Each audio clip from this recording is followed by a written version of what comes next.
En quoi la mondialisation a posé les bases à l'apparition d'une pandémie?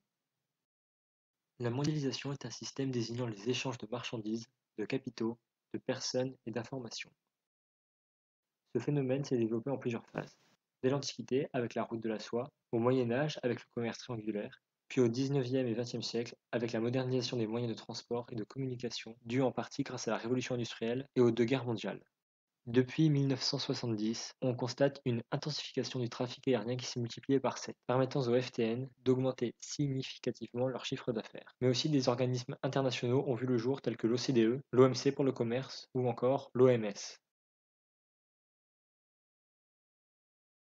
Ce développement exponentiel du commerce dans le monde a eu de nombreuses conséquences telles que le défrichage des forêts et l'uniformisation des besoins, entraînant une surexploitation de certaines ressources, comme les forêts très importantes dans la frange intertropicale, mais aussi une polarisation des échanges par les membres de la triade.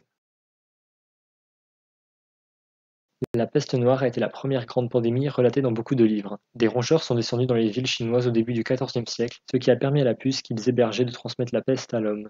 La peste est arrivée jusqu'en Europe en passant par la route de la soie qui relie les deux régions.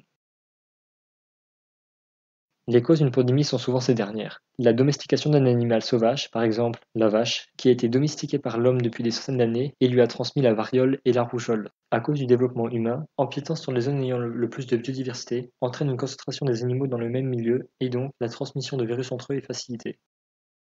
Le pathogène ne passe pas forcément directement du porteur à l'homme, mais se propage souvent par un animal vecteur qui est très souvent domestiqué par l'homme. Par exemple, dans le marché de Wuhan, à l'origine de la pandémie actuelle, de nombreuses espèces sauvages et domestiques y étaient exposées.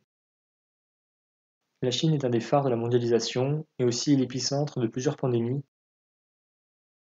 L'épidémie d'Ebola, faisant des ravages chaque année dans le continent africain, ne s'est jamais propagée dans le monde.